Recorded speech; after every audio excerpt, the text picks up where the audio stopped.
Actually, I gotta check the audio. Oh, I guess we'll check it live. Yeah, why not? That's what we'll do it live, just like Bill O'Reilly. All right. All right, we are live. The audio seems to be good. So, welcome to the American Greed Factory podcast. I'm Conlon. And Matt. This is a piano, I think. Okay, you heard that, so yeah, I got that set up. Yeah, it works. I think the audio is good to go. All right. Yeah, so just bringing Great Factor back for a bit, talking about nothing, everything. It's Sunday. We're here to talk. We're here to chew the fat. I don't know what topics we're going to talk about, but we'll see what happens. Well, there's so many things I've talked because usually, like, we have two podcasts and we have Verhoeven Effect where it's just we talk about one movie and we go very deep into it or whatever. We don't have to, and so we haven't done Greed Factory since like August or something or July. And it's been on a hiatus. Yeah.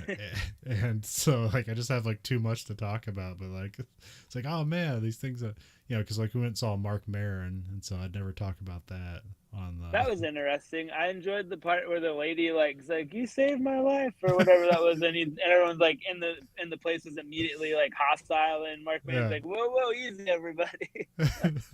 Well, no, he makes a joke like, "Yeah, we almost turned on her, but."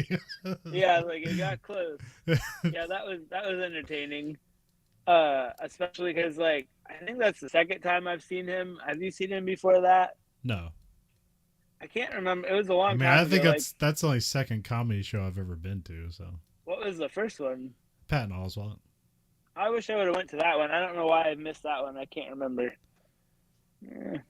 When was that? I'm trying to think.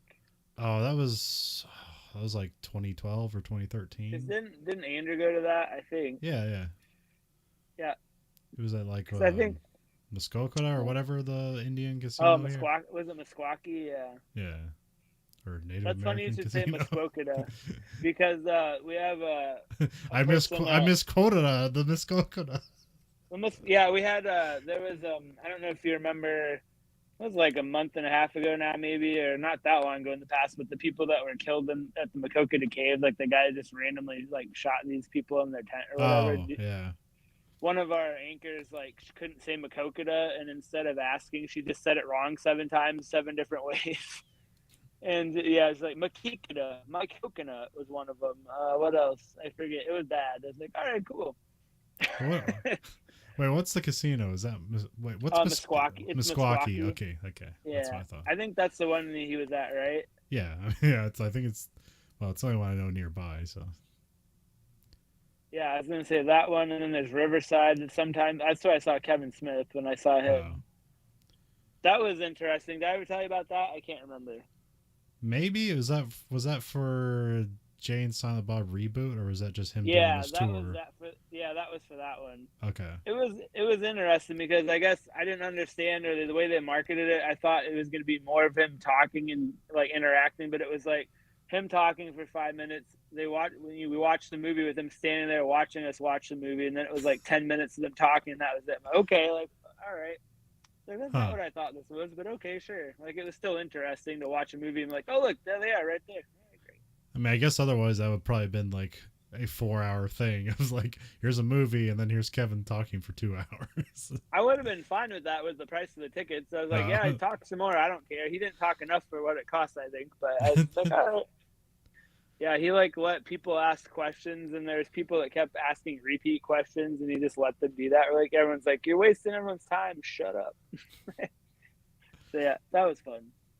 That was interesting though. Yeah, I don't know. Is Clerks 3 out yet? I have no idea.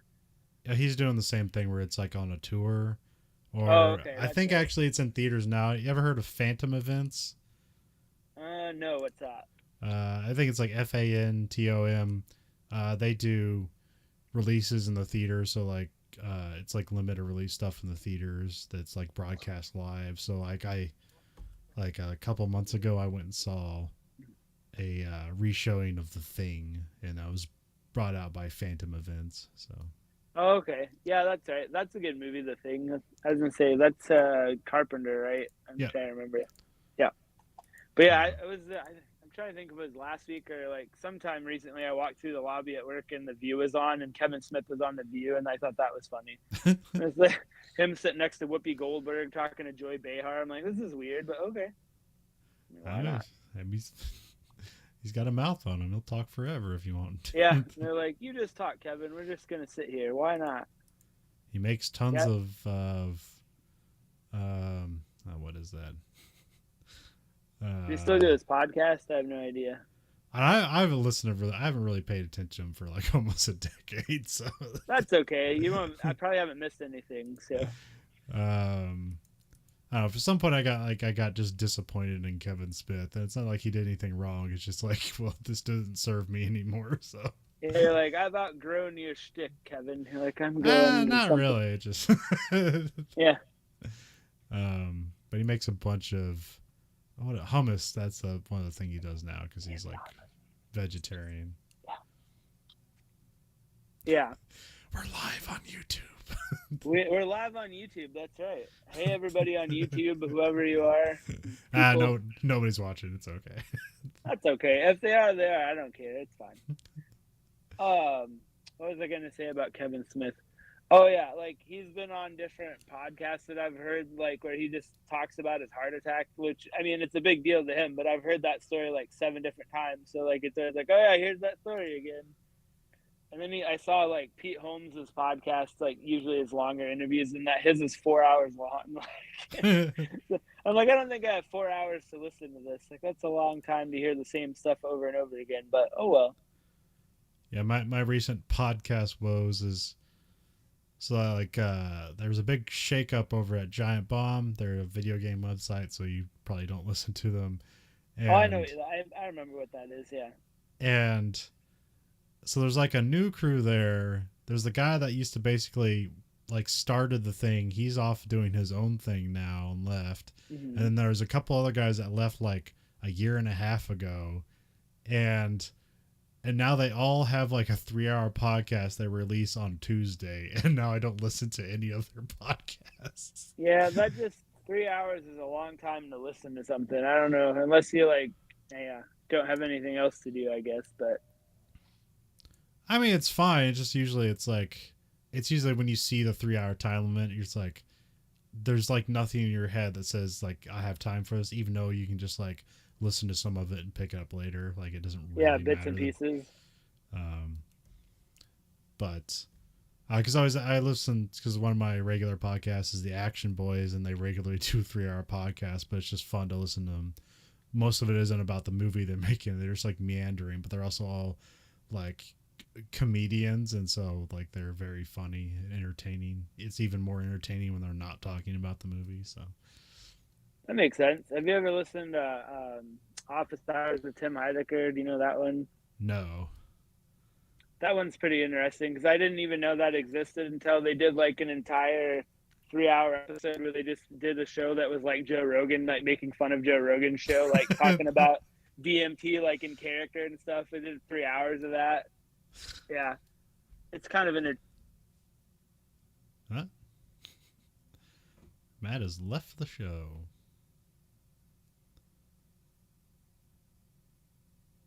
As we talk about other podcasts. Yeah, that's the podcast where we review other podcasts. That's what we're doing. So, any other ear candy podcasts? Anything?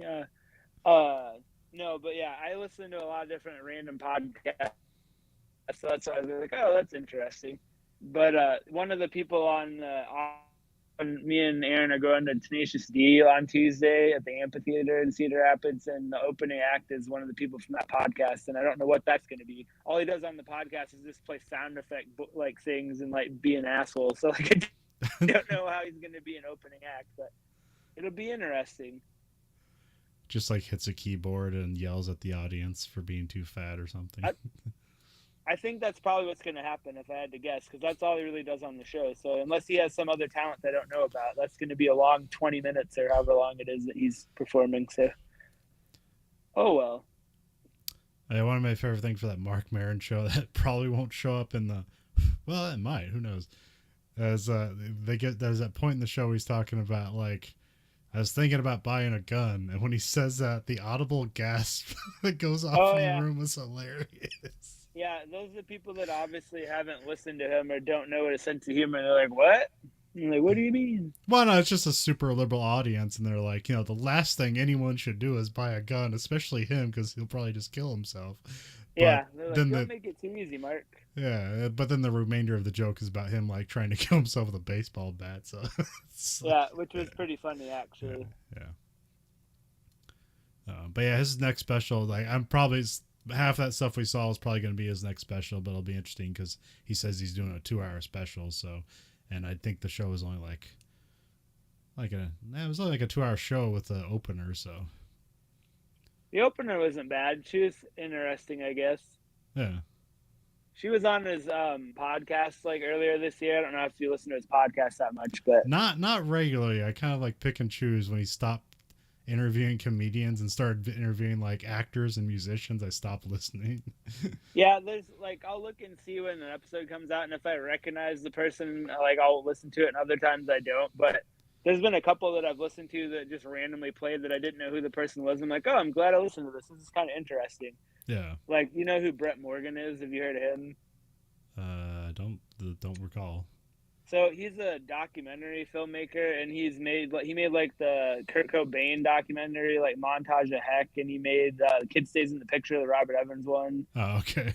And he made the 30 for 31 about the Bronco chase with OJ. Like, he does all these weird experimental documentaries. He also made like the Jane Goodall one because they, for some reason, want to do something edgy, and they contacted him. He goes, "You sure you have the right person? Because I don't really do documentaries like this." They're like, "Yeah, we want you to do it." And they're like, "Okay, we'll give you final edit." He's like, "All right then." But yeah, he's got a documentary coming out. Actually, came out Friday about David Bowie called Moon Age Daydream, and like just a giant collage of music and clips. Like, there's nobody talking in it but David Bowie, so it's kind of strange, but. Mark Mann's like, I kept watching this movie, and the more I watched it, I hated David Bowie. He's like, so it worked. So yeah, so that's interesting. We made a David But Bowie yeah, I hit didn't know who piece. that was. Yeah, it's basically just saying that like David Bowie like didn't really have a personality beyond just being an artist that wanted to be seen as edgy and trying new things. Like he didn't really have time for being a real person, which is kind of true, I guess, apparently. So good for him. And it's very uplifting. There's a lot of talk about how life is transient and what's the point of living or doing anything. That's part of the documentary. So it's really uplifting. You got to show it to a lot of suicidal people. Yeah. It'll help them. Or people that make millions of dollars. Yeah, exactly. People that have millions of dollars. That can afford the kind of life where they can just have the freedom to just think. Yeah, just sit around and go, what's interesting? Like, why not? Oscar, dude, no, man. Miniature dachshunds, they love to bark. But yeah, how many episodes of The Bear have you seen? I've only seen like 5, but I think it's pretty good. What do you think of that? Yeah, I've seen it. I think there's only 8 episodes in the first season. I hope it gets a second. So yeah, you're not far away.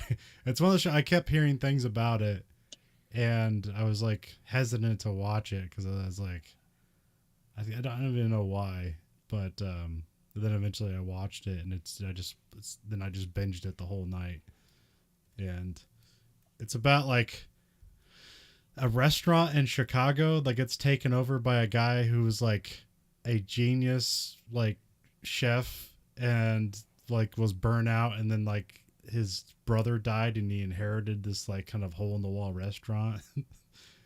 And I just think it's great at portraying like anxiety, because the fun thing about the show, I guess it's not the fun thing, is that, like, everybody in the show is like, they want to do a good job. They're all smart people, but for some reason they fucked up something in their life that they've ended up here, which is not where you're supposed to end up if you're a good chef. Yeah, if you're supposedly, I can't remember like what the really good restaurant he worked at before, when they like in New York or wherever, where Joel McHale was like being abusive towards him, which is kind of funny. But yeah, I thought that was entertaining. I'm like, oh, Joel McHale being a dick, that's what he's good at. All right, great. Joel That's his McHale, the wheelhouse. natural. Yeah, that's what he can just roll out of bed and do. So, he plays that really well.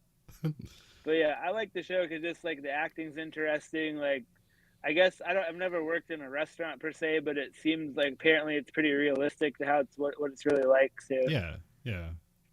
Well, it's because all those people care, so like it is portraying like their anxiety of like we can't just like pump out the food; it's got to be done right. And it's like, yeah, what does it take to do right? And it's like too much money for what you're like for your customer base. yeah, we're not Because making enough money for this to be worth it. and it's kind of funny because like you see like when like they have like a lunch rush and like mostly what they're selling is just like hot dogs. Yeah, which can't be that expensive. But you know, they do have some special dishes they do on the side. There's that one guy who's like perfecting making a chocolate cake and he's got all Oh yeah, sorts of experiments going on in the background. which I think is funny. They're like, well, go ahead, make a cake. Why not?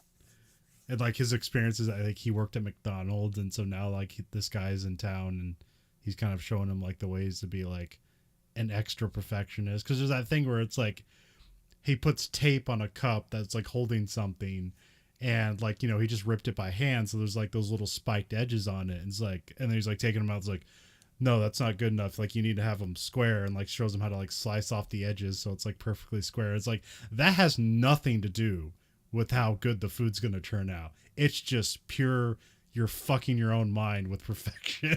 Yeah, yeah. At a certain point, they're like, all right, that's enough. I can't do that anymore. Yeah, and I've gotten to a bunch of cooking stuff now, so there's like sometimes I relate to that. Like I've never been in a kitchen, so I know I'd like that would be, so I imagine how insanely anxiety inducing that would be, but I've never actually done it. And there's the little stuff where like, you know, when they walk behind some, they're like behind, you know, corner, I like that. hands. Hands is my favorite. They just say hands all the time. Hands. Or with the knives and everything, that's entertaining to you. Yeah. What's stuff Sorry. with the knives? Oh, I'm trying to remember, like, was it the first episode where he couldn't find his knife or whatever, and it was somewhere else? I can't remember exactly, but I think it was like do you underneath remember the that? stove or something like that. Yeah, like somebody put it there. I don't know what happened exactly, but it was just Yeah. interesting. Or the one lady that was like peeling stuff with her hands. I'm like, what are you doing? Like, that's a weird thing to do, but sure. Oh, what was she peeling? Like potatoes or something with her hands. Oh, huh. Like her fingernails. That's weird. Yeah, my dogs don't like that show apparently. All right.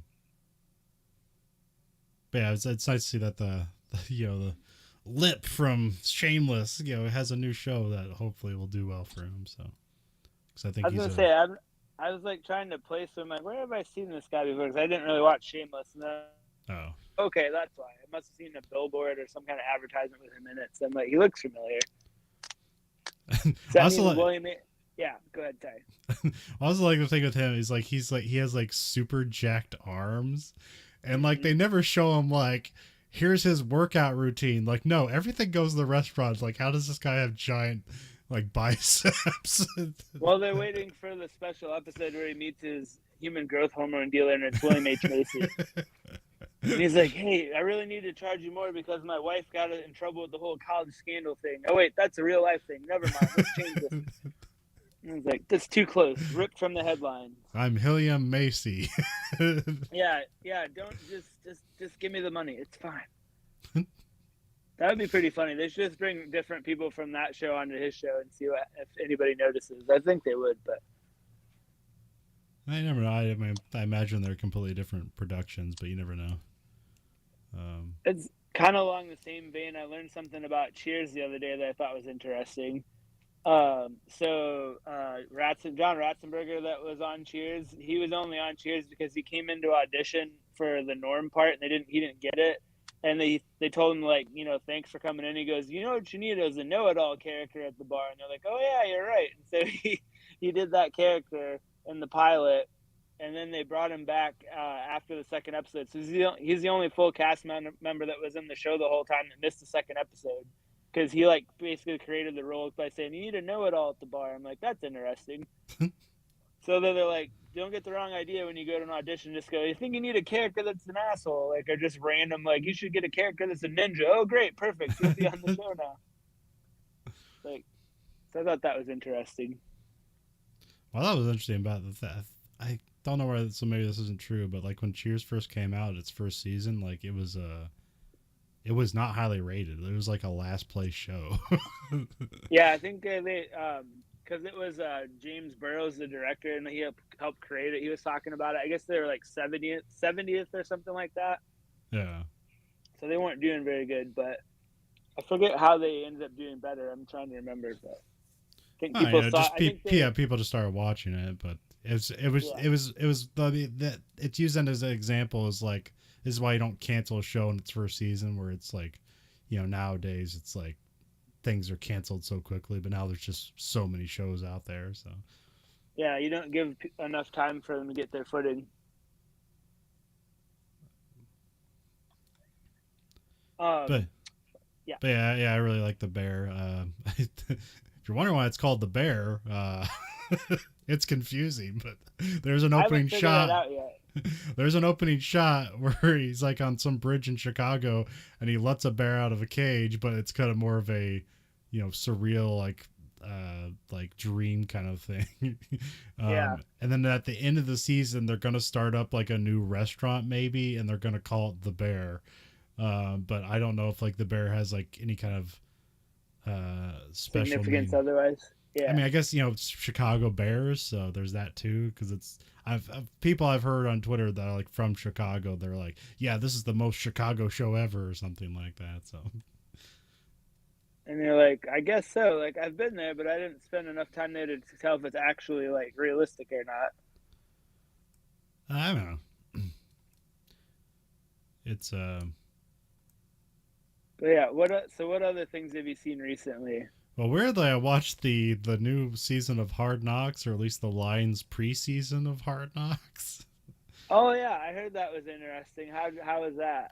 It's pretty good, but I never really watched Hard Knocks. I think I watched it the first time it came out, and I don't know like where it like it's like kind of like, are they all like this? Because it kind of seems the amazing thing with it makes you like the Lions and everybody there, because like everybody's like a motivational speaker, but it's like I've seen enough of these to realize like, oh, every team's like that, but it just kind of doesn't matter how motivational you are if just the talent isn't there. Yeah, if you can't play the sport you're supposed to be playing, it doesn't matter how like check this quote out. Like, oh shit, they just scored a touchdown.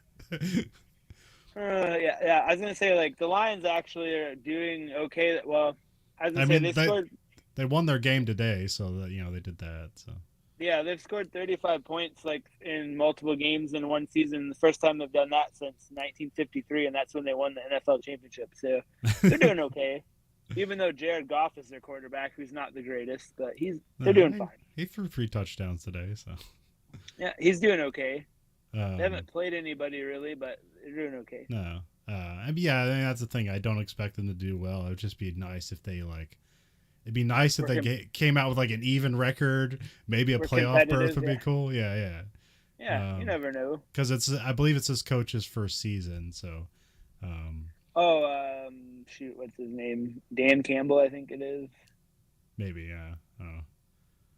Yeah, I read an article about him that was interesting because he used to play tight end in the NFL, and like he drinks like tons of Starbucks like all day long, and he has little tiny like white dogs that he takes everywhere with him, and he's this big hulking guy that like drinks coffee constantly and has tiny dogs, which is kind of strange for a football coach, but and he like chews chewing tobacco and spits it all over the place. So yeah, he's an interesting guy. Well, it's just like hear him talk about like he's like really honest about like the season. He's like it's like almost like should he be saying this out loud? But in the point it's like, all right guys, we've looked at the statistics, you're gonna get hurt. There's nothing we can do about it. You just got to play hurt, but you got to play hurt at a level that we can win at. Yeah, you got to try hard, even if it hurts. And then like they show off like the weird special helmets they come out with practice, so that they can. It's just like more for the defensive guys, so that they can do more practice reps and have less damage to their head. And what else is there? Oh yeah, there's some interesting. There's a guy named Rodriguez, and I guess he was like an 8th or 7th round pick, and they really like him because he works hard, and they called him Rodrigo, and I guess like after, actually the amazing thing is like, this isn't like a 6-month production cycle, like they're like a week behind like of so where they're at in real time. yeah, which is amazing for how like well produced it is. It's like, oh man, how much footage do they have to climb through to get this together? Well, that's the thing. Like, and I think if I remember right, NFL Films is like in charge of that, and they have like, I don't know how big their crew is, but it's pretty big. Like they have like, I don't know, multiple people shooting it, probably multiple people going through the footage every day, and like, what do we need for a story? And then they sometimes change it depending on what's going on. Like, I'm trying to remember how long ago it was they were doing the Raiders when Antonio Bryant, or was that his name? I can't remember. The one receiver that was like being in a basket case and like wouldn't wear a certain helmet, and he was being just like really weird. The one that last year like quit during the middle of the game and left, and like when he played for the Buccaneers. I don't know if you remember that, but no, I mean I've worked weekends for like the past 17 years, so I pretty much know nothing about football. So. That's okay. You're not really missing anything. It's just a bunch of people destroying each other's bodies for money. It's okay. Yeah. I mean, I watch wrestling, so I know what you're talking about. Yeah, it's similar to that. Yeah. Except they do it for way less money. Yeah, they don't make as much money, so no. There's not any halftime shows that I'm aware of. But other than that, but yeah, it's like I know like my nephew is a Lions fan because they live in Michigan, and that's a hard team to root for because they never win. Well, it shows he's really loyal if he still roots for them, so I guess that's good. Yeah, sometimes you just go for the local team, so it makes sense. It's just about just where you're born geographically. Like, well, I guess I'm an Iowa fan. Yeah, but also we don't have any professional sports here, so we get to like choose what professional teams we want to like. Which is kind of cool. You can just like, this team's boring. I like this team now. And everyone's like, that's not fair. Like, sure it is. That's what was funny. Did you hear about the Iowa football game yesterday? That was pretty crazy. Did it ever finish, or is it always delayed? It did. It finished at 1:30 in the morning. Yeah. Okay. Did Iowa win? Yeah, they did. 27-0. Holy shit. 20. Okay. Because all I've heard about Iowa is how horrible their offense is.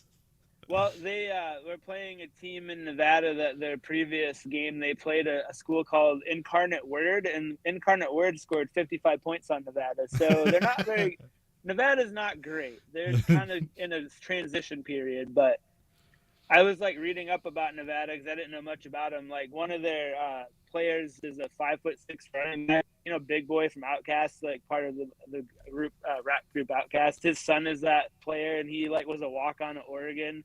And the coach that left to coach Nevada took a bunch of walk-ons from Oregon to Nevada. Like, you want to come play for Nevada? He's like, okay. So big boy from Outkast was at the Iowa game last night in the stands during the lightning delay wearing a poncho looking really, really depressed. So that was fun. On his official Twitter with a video just showing all the people in the lightning. And he's like, I'm here. I'm like, all right, great. But the game like took so long that there's people that like left for a couple hours and came back. There's people that like left a wedding at 11:30 at night and went down to Kinnick and just walked in because they weren't checking tickets anymore. Like the student section left, and there's just people bringing dog medium and just random shit because it was 1:30 in the morning. So yeah, that was pretty entertaining. I'm not really even an Iowa fan. I just thought it was fun. Yeah, the rules, and I guess the rules are like the teams either have to agree like that it's a no contest or like there's no game that happened, or they could forfeit. Nevada could forfeit, or they could decide to replay it some other time, and they couldn't agree, so they just kept going. Okay, yeah. Because I can't remember if it was after the first or second lightning delay. They literally had 2 plays before there was another lightning delay, and every time there's a lightning delay, it's another half an hour before you can play again. So it's just like, all right. So it ended up being like almost an 8-hour-long game, like total. So yeah, that's pretty entertaining. It doesn't happen very often. I think I would prefer like 16 overtimes or something rather than. Oh yeah, where they're just scoring back and forth. That would be more entertaining, I think. But yeah, where it's lightning and it's just shitty football. Yeah. Because that's been like, because Iowa, like, for people watching on YouTube, because there's a lot of people watching on YouTube comment. I heard that's what I hear. Anyways, yeah, like the bots are watching. Yeah, the bots. If you're listening, bots, perk up. Here we go. But yeah, the Iowa football team this year has not been very good offensively. That's why you were surprised when I said the score. But yeah, they'd scored like one touchdown last week, and they didn't score any touchdowns the first week. And the quarterback, the starting quarterback, like all these, like the last 3 weeks at my work, it's just been all these like middle-aged or older men complaining about a 22-year-old that can't play football. I'm like, you can't do any better. Like, why do you care? Oh, don't worry. I was in class and there was 18-year-olds complaining the same way. So. Yeah, it's just like, get a grip. Like, it's not this kid's like this. I can't remember. Somebody at my work was like, I used to be mad at him, but then I thought about it. He's not starting himself. Like, the coaches are putting him out there. And I'm like, I guess that makes sense. But yeah. Well, I heard somebody say like that he's like this is like his senior year and he's been starting the last 4 years, and I guess they don't want to just give up on him and basically completely ruin his potential NFL career that he's not going to have. Yeah, I was gonna say, like, if he has a career, like, that's great. Like, he seems like a nice kid. I've actually met him once when he was a freshman, because there was a story I went to where a bunch of Hawkeye football players were reading to kids in elementary school, and out of all the players there, he was like the nicest and seemed like the most normal out of all of them. So he also like apparently does acid and listens to the Grateful Dead, so he seems fine. But yeah, I don't know. I just think it's funny that like all these people are like, they should play somebody else. I'm like, don't you think if they had somebody else that they thought would be better, they'd play them? I don't know. But yeah, hard to say. But at the end of the day, it's just a bunch of people getting way too invested in a bunch of college kids like playing a game. So like, who cares? It doesn't really matter. Well, if they didn't talk about that, they'd have to have like real conversations, and nobody wants to do that. They'd have to talk to their wives or their kids. Yeah, it'd be horrible. Shut up, honey. The game's on. I'm gonna argue with another middle-aged man later on about this. Yeah, my athletic career didn't work out as I planned, so now I'm pinning all my hopes to people I don't know.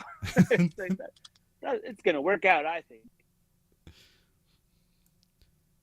But as always, I bet like the offensive line for Iowa is like an all-star team. They'll be drafted like first round or something. I was going to say, they usually have pretty good offensive linemen, but I guess this year they have a bunch of like younger people that don't really know what they're doing. Oh, okay. Because our sports director was saying the guy they had playing center, like when he played center the first game this year, he'd never played it before in his life, like at any level, and he was having it, and so he had no clue what was going on, and he was missing things right and left because he barely knew how to snap the ball. I'm like, this is not good. Like, you don't have anybody that's played center before. Like, okay. Well, it doesn't matter. Like if you ever watch like an NFL game, they always have like, they show like the lineup and they'll have like a motion graphic of them. They say like where they went to college, and it's like nobody like, there's no cool like offensive, there's no like running back or quarterback that came from Iowa, but like there's almost like to a T somebody from Iowa like on the offensive line on almost every team in the NFL. Yeah, or there's some defensive people too, but yeah, usually offensive line would be the ones where you'd find them. Yeah, exactly. And I remember like back when Peyton Manning was with the Colts, like they had like their like two or three people from the offensive line was from Iowa, and they also had Dallas Clark and Bob Sanders. So it's like they had a bunch of people from Iowa on that team. Oh yeah, I should send you. There's an article they did about Bob Sanders about how like he was really good the first like 3 or 4 years he was in the NFL. Then he just got hurt so much that he just couldn't play anymore, and he basically like no one's heard from him since then. He just is embarrassed, I guess. Yeah. That he got injured, and I'm like, why are you embarrassed? Like it happens to everybody. Yeah, it was very interesting. Well, I mean, he's so small for like the position he plays. Like, completely like throwing his whole body at people. Like, eventually something's gonna happen. It's like car crashes over and over again. So yeah. And the only other sport I've been keeping up with is F1. So I don't know if you've heard anything about F1 this year. I heard that people are driving fast. Is that right? Yeah. I was gonna say since I saw you at the Mark Maron thing, I've checked in a couple of times, but I haven't heard anything since like a couple weeks ago, so I might be behind on what's happening. But I mean, the overview of the season is like it started off very promising. Like it looked like Red Bull and Ferrari were gonna like duke it out because like the Red Bull had a bunch of DNFs in the first like 8 races of the season, and Charles Leclerc races for Ferrari was like up by 80 points, and now we're like in the back half of the season. I think there's 8 late races left, and like Verstappen's like almost like 100 points in the championship, and like he's just running away with it. There's like it's crazy how good Red Bull and Max Verstappen is, and so now it's basically just the season's over, but we still have 8 races left. I was like, there's no way anybody else catch up. Yeah. Well, it's like they had the mid-season break, which is like it's a 4-week break, and then we came back to Spa, which is like my favorite racetrack. It's like Where's just like that at? it's in Belgium. It's like one of the most cinematic tracks in the world. They have there's a couple of corners that goes from Rodillion to Eau Rouge, and it's like this. It just has a really high elevation, and it's like one of the coolest looking like parts of the track. It's also very dangerous because like people get hurt and killed up there constantly. They should, and that's been like that forever. This is dangerous. They've actually changed some stuff around this year where they have more space, so less stuff will happen.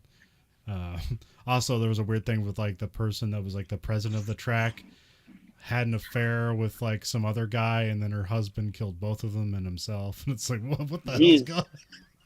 That's pretty gnarly. Yeah. Wow. And then there was some like thing that like maybe the F1 wouldn't come back to Spa next year, but they know they have a thing, so they're going to come back there next year. Anyways, like, so you come back and you think like, oh, there's going to be like people are going to be energized from the break, and then like, you know, maybe a team's going to like come from the back now or something like that.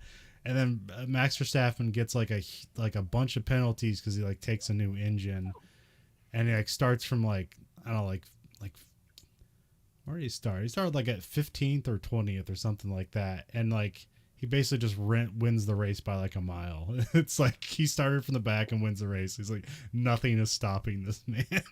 He's like, no problem. He's like, I'm dialed in. My car's working. Who cares how many people are ahead of me?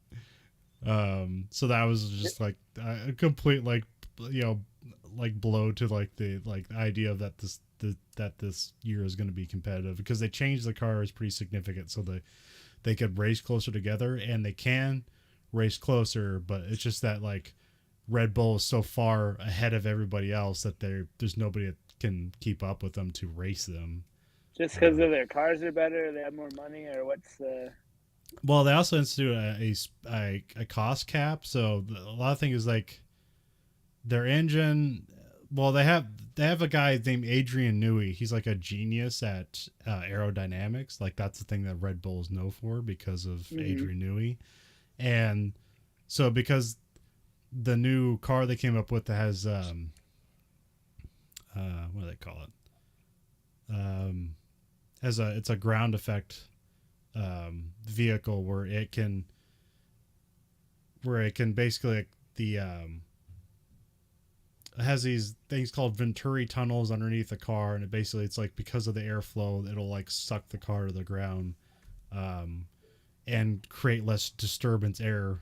And then like the air that then comes off the car is less turbulent, because that was the problem. Like these cars couldn't race is because if you get behind another car, then your aerodynamics won't work anymore. So then you can't race the guy. So like these help that, so that the aerodynamics behind a rival car won't destroy your car.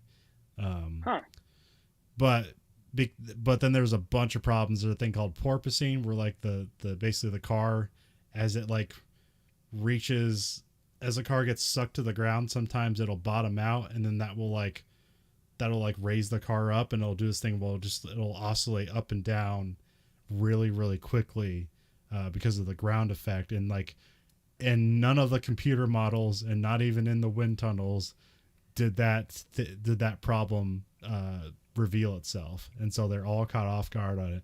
But because Adrian Newey, like, because he's a genius and he's been doing this forever, and they even limit like your wind tunnel time, and even what they call the computer stuff, it's called computational fluid dynamics, which is basically just a computer wind tunnel.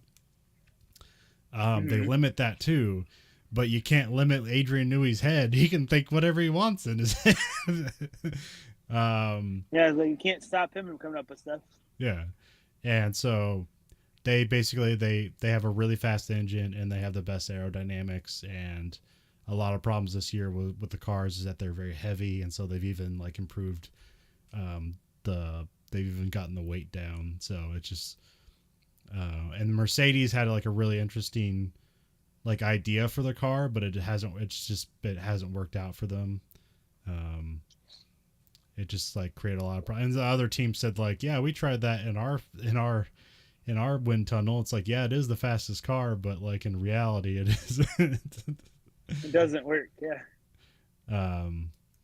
Poor Mercedes, the upstart Mercedes, the underdog. Well, if you know the history of that team, it is like a weird underdog. Is it? I didn't know that. So I guess I don't actually, I'm just making a joke as like Mercedes is like, oh, this brand that people know, they have money, they're fine. But yeah, I guess that makes sense. Well, I mean, like the previous, like starting in 2014, they had a new car regulations, and like they basically won it all throughout. Like even though Max Verstappen won the championship last year, Mercedes still won like the constructors championship. So it was like 8 years in a row. And they would literally spend $500 million to win the season. So, but also you can't discount Lewis Hamilton because he is one of the best drivers ever. So, I was gonna say like he seems pretty talented from what I know about him. So, but no, like the team before it became Mercedes. So there's a lot of weird history. There's a guy I can't remember the names. So anyways, there was was it Honda? I think it was Honda, or maybe it was Toyota. I can't remember. So it was either I think it was a Toyota team, and then it was in 2008, and so because of the financial crisis, Toyota got out of racing because it wasn't worth it. Yeah, and so the guy that was running the team, his last name's Braun, but and he created basically his new team called Braun GP. And so they didn't have the support of Toyota, so it was a whole new team, but they got an engine from Mercedes. So they got a Mercedes engine, but Mercedes wasn't in F1 at the time. Oh. But the thing that made their car better than everyone else's was they had a design that was like that exceeded everybody else, and there was like a clever thing around the rules called like a double diffuser, which basically allowed them to go faster and take turns better and stuff like that. And so they won the championship that year. Basically an independent team won a championship. And Which then is cool. and then the next year they were bought by Mercedes, and that's what became the Mercedes F1 team. Oh. That makes sense. And then it took them a few years, like, because that was in 2001 they won that championship, and then it took them till like 2014 where they had the new regulations, and then they brought Lewis Hamilton over because he used to race for McLaren. That's when they had their like huge dominance like no one's ever seen before in F1. So now they've tried to make it. Now they're trying to make it equal by having spin cap limits. They're trying to have more like standardized parts, but they still want to have it be that like, no, you have to design a car. They can't all be the same. It has to be your design. So that's why F1's always like the pinnacle of racing, because it's like the most innovative, the most expensive, the most prestigious racing sport there is. I was gonna say it sounds pretty cool. I just haven't watched a lot of it. I mean, it's hard to watch it because like they race all over the world. So like, you know, it's like you're talking about most of the time, especially if you want to be a fan in North America. It's like you're gonna have to get up at like 7 or 8 o'clock to watch races, which is, you know, not great. But it's interesting in the ratings, because if you look at like the ratings, it's like NASCAR like beats it by like double almost in the demographic. But the thing is, like, it's still getting like fantastic ratings for what it is. But the other thing you have to remember, like, no, it's getting these ratings at 8 o'clock in the morning on a Sunday. It's like these are outrageously like huge ratings. Yeah, considering that's how early that is. Yeah. But anyways, I just haven't talked about F1 in a while, so yeah, it's Max Verstappen's no friend. problem. If Max Verstappen, I believe if he wins, they're in Singapore, which is like, because there was supposed to be a race in Russia like next week, but of course they canceled that. So the Singapore GP is next week, and if Max Verstappen wins that, then they'll wrap up the championship. So,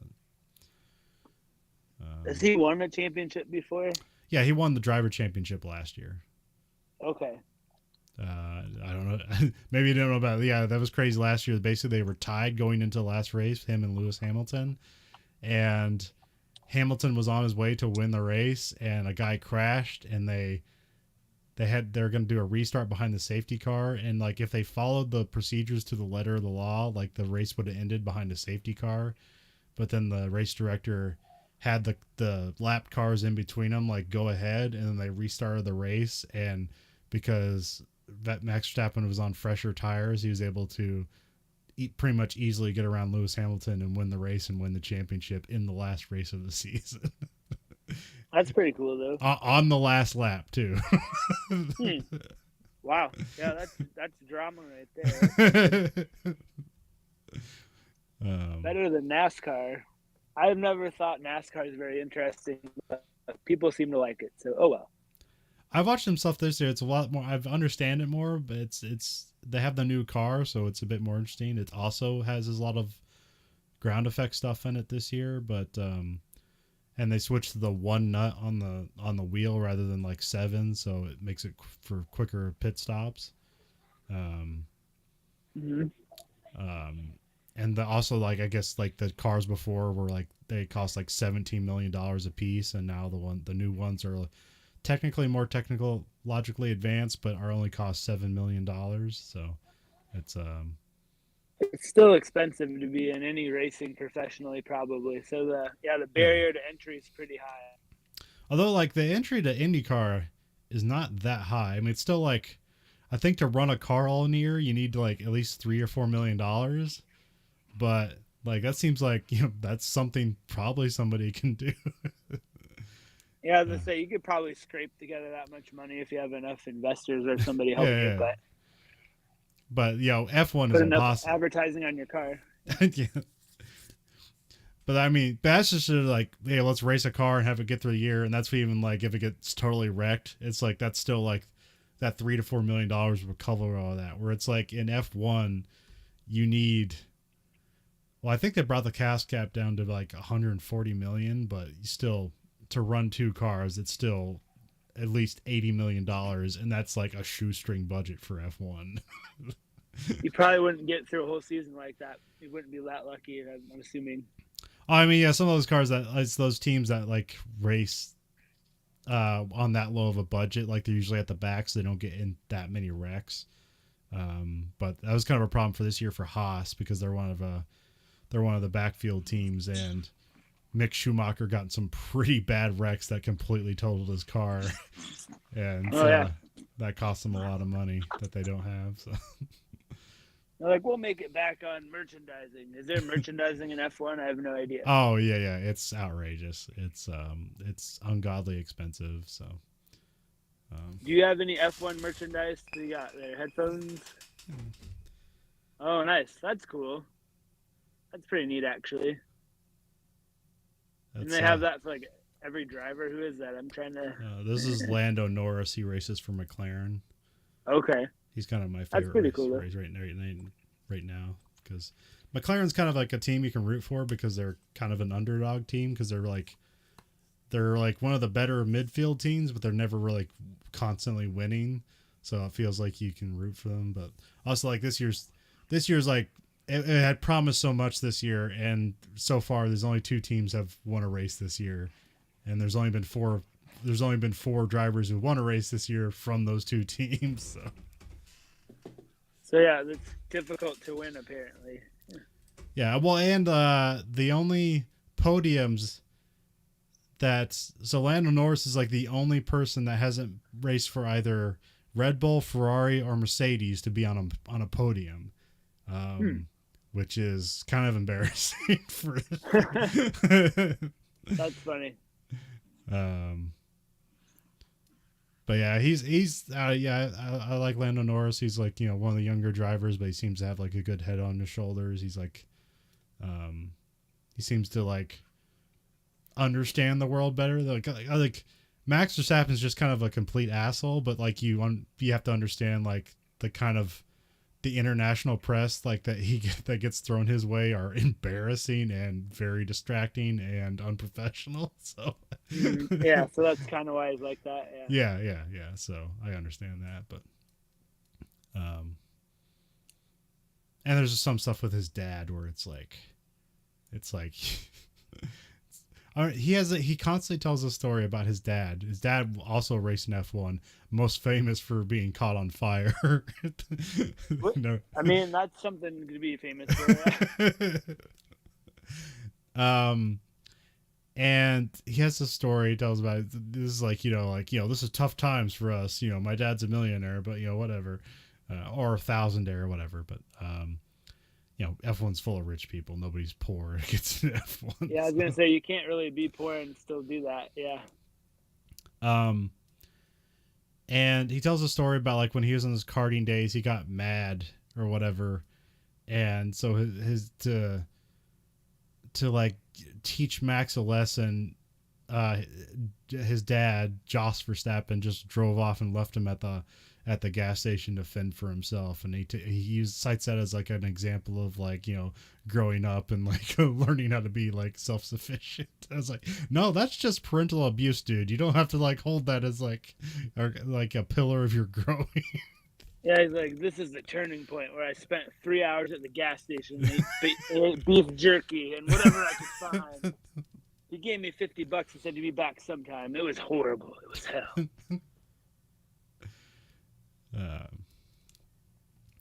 And then the other show I've been watching, which it seems like a show that would like why would you ever watch that show? Well, also there used to be a thing called Internet Movie Database TV, which that's owned by Amazon, and now they changed it to Freevee. So I don't know if you've heard of that Freevee. What that is? Okay. Yeah.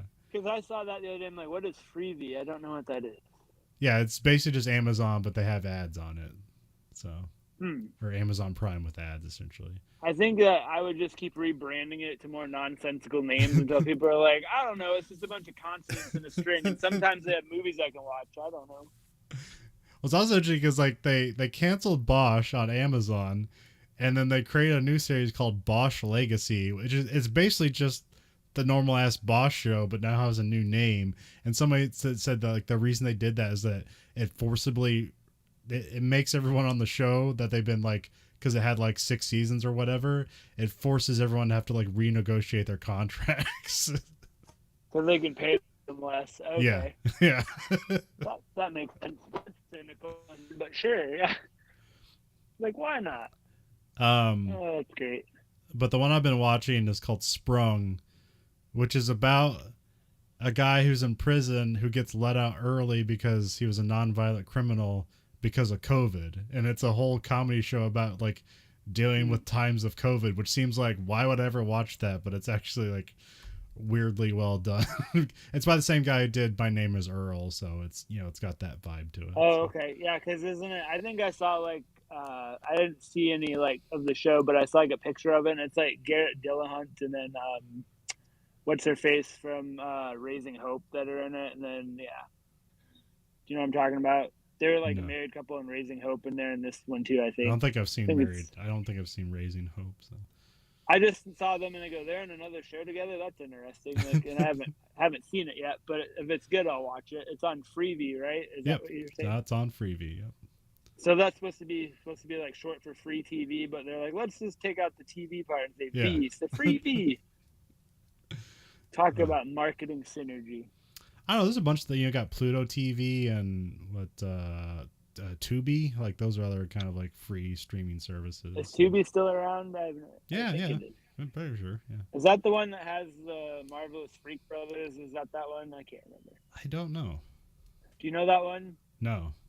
You should look that up. I guess it's like independent comic book thing that they turned into an animated show, and like Woody Harrelson's in it, John Goodman's in it, Pete Davidson. They're like brothers that are stoners that like get so high they pass out for like 40 years and wake up in our time, and they have no clue what's going on. It's pretty funny. Tiffany Haddish is a talking cat. So yeah. Oh, is it animated? Yeah. Okay. Yep.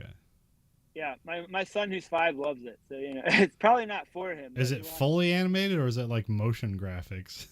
It's like fully animated. It's kind of okay. like, I'm trying to think how to explain the animation style, like 70s like stoner comic book like animation. Oh, okay. It's actually pretty entertaining. I enjoyed it.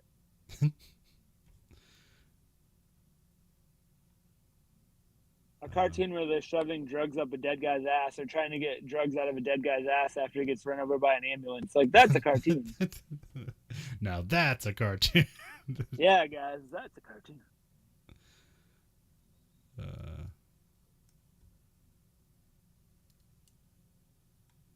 Well, we're almost at an hour, so we can give up now unless you have anything else you want to talk about.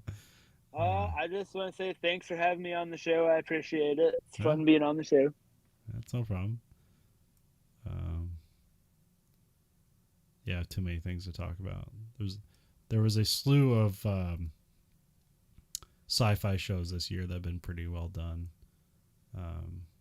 Because there's a new Star Trek show, Strange New Worlds, which is well done, considering I didn't really like what they did with Discovery. Which one is Tig Notaro in? I don't know which. She's in Discovery. She's in the 2nd season. Because I saw Tig Notaro and she was complaining about like all these people only want to talk about Star Trek. I'm like, well, you are in a Star Trek show, so I guess that makes sense. Although, like the Star Trek Lower Decks, that's their animated comedy version of Star Trek, which is always kind of a weird thing because if you watch the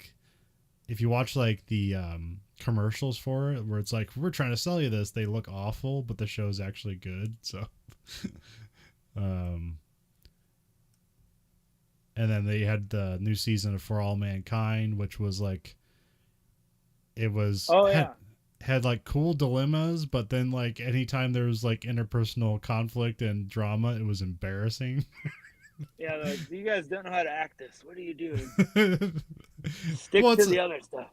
Well, it's always just the weird things like these are the smartest people in the world, and like they're done in by like just jealousy and conceited like emotions and the great stuff about being human. I think they'd be smart enough to avoid that, but nope, not that kind of smart.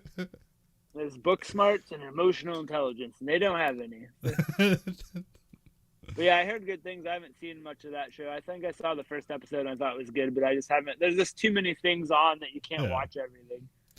The Orville new season of Orville is pretty good. I'm not sure if they're doing, because now it's weird because it was a Fox show and now it's like on Disney Plus. I mean, they're all under the same umbrella anyway, so I guess it doesn't they're like, matter. we'll just shift it over here.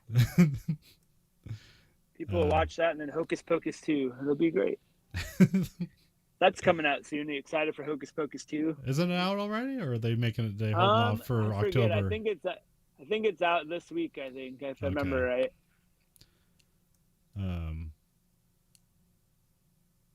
So something to talk about next time. Hocus Pocus 2. I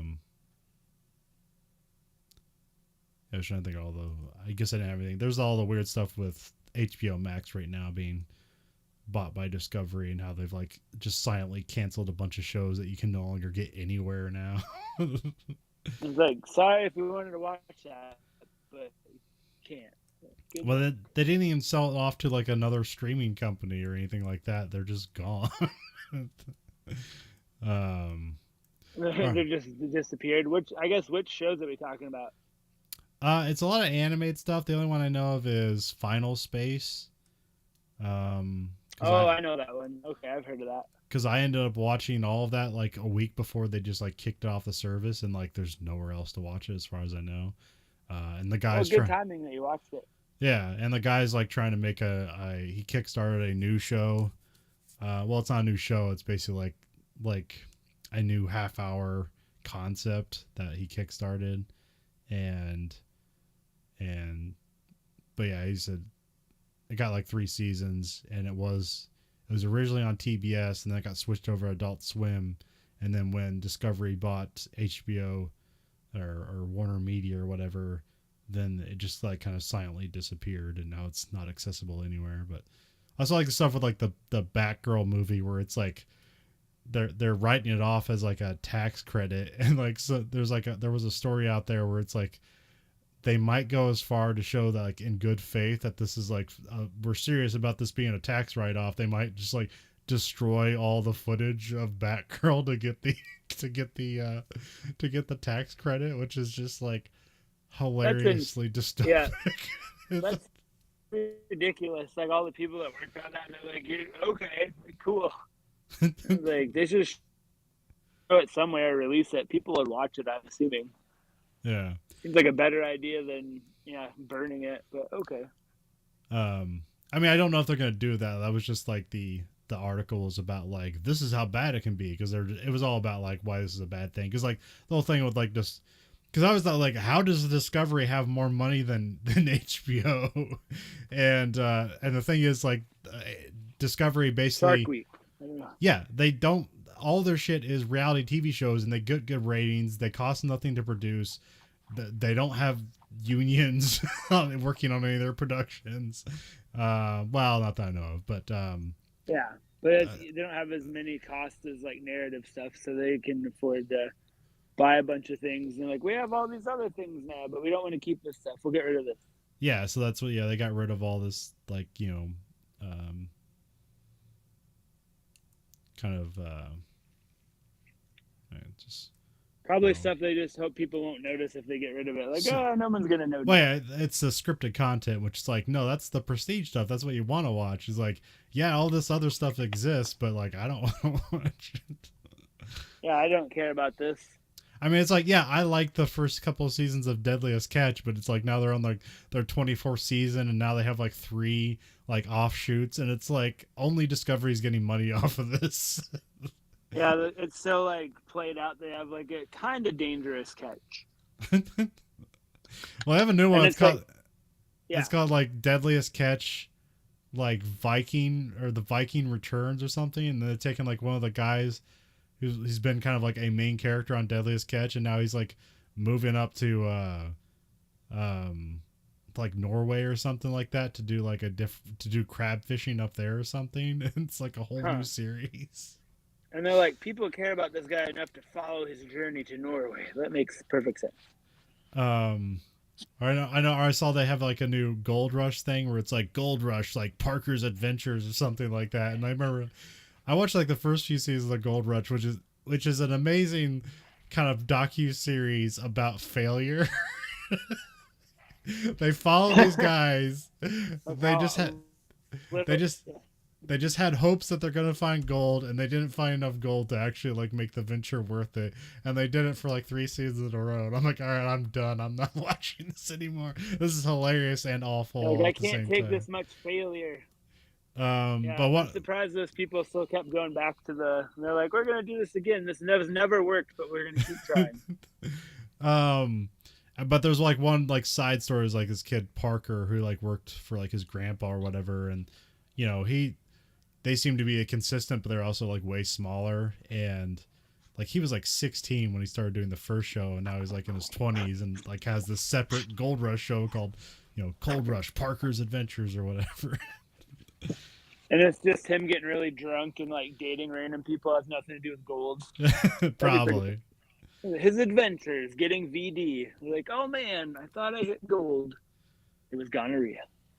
But I did watch like it's like a travel log show that I've been watching because John Gabris is on it, and he's on lots of podcasts. If you listen to lots of podcasts, Oh yeah, I know who that is. Yeah, he's on Comedy Bang Bang sometimes, and he's like, yeah, I know. I can't remember the name of the show, but I think I know what you mean because it's him and Adam Pally or whatever. Yeah, it's 101 places to go before you die, or to party before you die. That's what it is. It's on True TV, and it's pretty good. At this point, there's so many networks you could just make up fake ones, and people go, "Oh, okay, sure." Well, yeah, it seems to be like TBS, TNT, and True TV is kind of like that's thing, but like that's also got gobbled up in the Discovery merger because they're a part of Warner Media. And How many times can media companies buy each other and merge? That's what I want to know. Until it's just like one giant. Like, until it all becomes Disney, or until somebody actually pushes back on it and does not allow the merger to happen. Because actually, they're like, no, we're not gonna do that.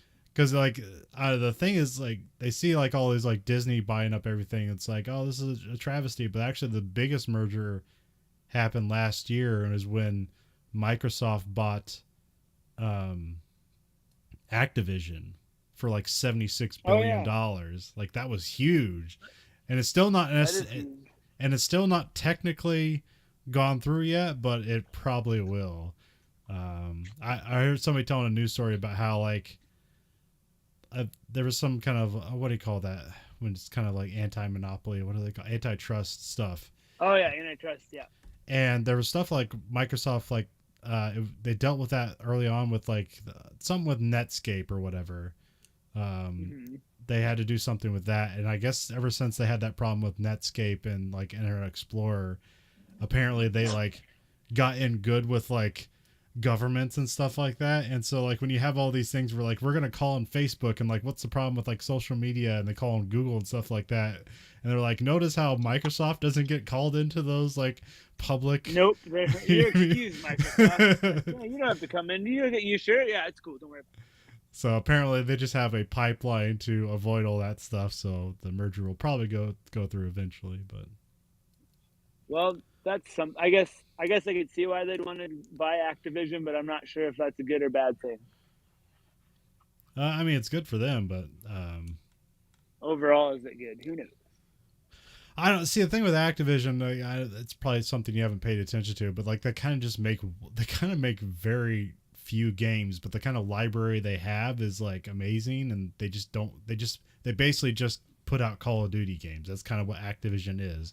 And that was enough to make them, hundreds of billions of dollars every year. It worked out for them. And so now that Microsoft has that library, it is like, well, Microsoft will probably do something with it. And so that's encouraging. But also there's like, now that they've bought, because Activision was a developer that developed across for all systems, and now they've taken all of that intellectual property and they're probably going to make it exclusive to Xbox. Although that's kind of like they're saying they're not going to, so they can get the deal to go through. And then once the deal goes through, then they'll be like, it's only on Xbox. Never mind, we changed our minds. We're going to go back on the thing we said we weren't going to do. Sorry, I don't know how that works. Well, there's like a weird thing. Like last year, the game came out for PlayStation 5 that was made by Activision called Deathloop, and they bought them last year, but like the game was still exclusive to PlayStation 5 for a year, and so like this year it finally came out on Xbox, and even though Microsoft owns the IP, they weren't allowed to put it out on Xbox until the contract came up. That's pretty crazy. But again, that's just them putting up a good face until they don't have to. So, like, we're going to pretend to be good corporate citizens until it doesn't suit us anymore. And then after that, all bets are off. Yeah. Capitalism, it's the best. It works. For some people. Yeah, it doesn't work for everyone. Mostly works for the people that own the companies and have the money. But for everyone else, not so much. Yeah. I mean, you want to be a millionaire, right? The only way that happens is through capitalism. Remember? Yeah. So if you don't like it, too bad. No, we can all be millionaires. Yeah, exactly. I don't know if that's true. I'm still waiting on myself being one, but someday. Just bad at capitalism. Yeah, I guess you have a heart and soul. Yeah, I have morals, and like I'm like, oh, that's a bad idea. I can't do that. And other people are like, nope, we're good. Well, for the American Grief Factory podcast, I'm Conlon. And I'm Matt. Goodbye, America.